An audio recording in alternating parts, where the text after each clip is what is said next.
This animation shows a continuous stream of data moving between two server nodes.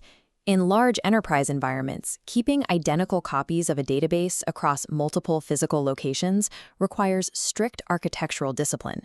In Active Directory, that discipline begins with a foundational rule. Replication occurs in only one direction between two domain controllers at any given time. The domain controller acting as the source has a very narrow job. It simply monitors its own local directory for changes, and when they occur, it sends out a notification to its replication partners. The destination domain controller takes over from there. It participates in replication either by actively responding to that notification or by initiating its own request to pull changes based on a startup sequence or an internal schedule. While the source domain controller sends the initial signal, absolute authority over the actual synchronization process and the data transfer itself lies entirely with the destination. The internal architectural engine responsible for defining this replication topology is called the Knowledge Consistency Checker, or KCC. The KCC is an automated process running on every domain controller that maps out the most efficient network routes. To execute this topology, the KCC generates localized inbound connection objects, specifically on the destination domain controller. For every directory partition that the destination shares with the source, the KCC writes precise routing and state information into a specific attribute known as repsfrom.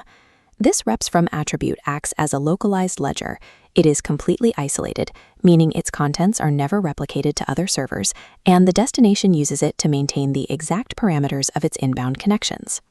To understand how enterprise Active Directory replication functions, we have to do a line-by-line deconstruction of the metadata stored within this repsfrom ledger. This diagram shows the structural framework of a new inbound connection on a destination domain controller.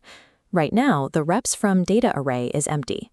The first required data point is the exact directory partition name.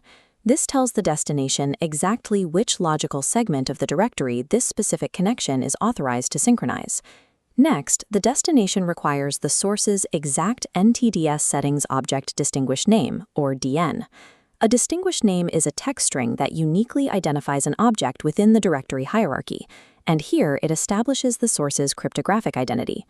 The ledger also requires a GUID-based DNS name, formatted as a CNAME alias. This ensures accurate network routing to the specific source node, even if the server's standard hostname changes. With identity established, the ledger must explicitly dictate how the raw data will traverse the network.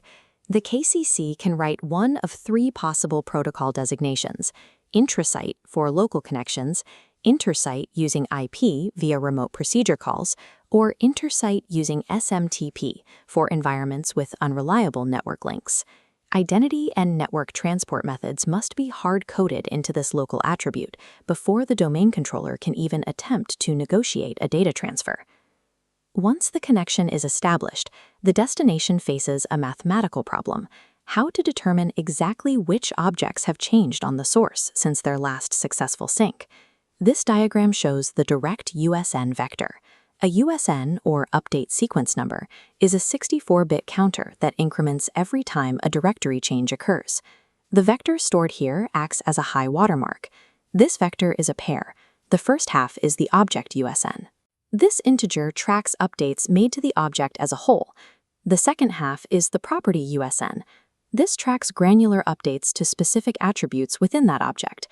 By consulting this USN pair, the destination domain controller requests only the exact delta of changes that occurred after these numbers. This prevents redundant data transfers and endless replication loops. A critical failure scenario exists. If a source domain controller is restored from a backup, its internal USN sequence is permanently rolled back, instantly invalidating the destination's high watermark. To solve this specific rollback scenario, the repsfrom ledger utilizes an invocation ID. This is a unique identifier generated when the Active Directory database is first created or restored. If the destination detects that the source's current invocation ID does not match the one stored in repsfrom, it knows a restore occurred. It immediately resets its USN vector to 0 to pull a fresh copy of the directory. The combination of the USN pair and the invocation ID creates a resilient mathematical guarantee of data consistency, immune to both network drops and partner rollbacks. Beyond tracking the state of the data, the destination domain controller must also monitor the operational health of the physical connection itself. At the bottom of this array, we see localized timestamp data fields.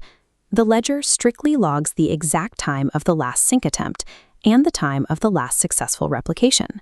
If a synchronization attempt fails, the ledger captures and stores the specific generated error code.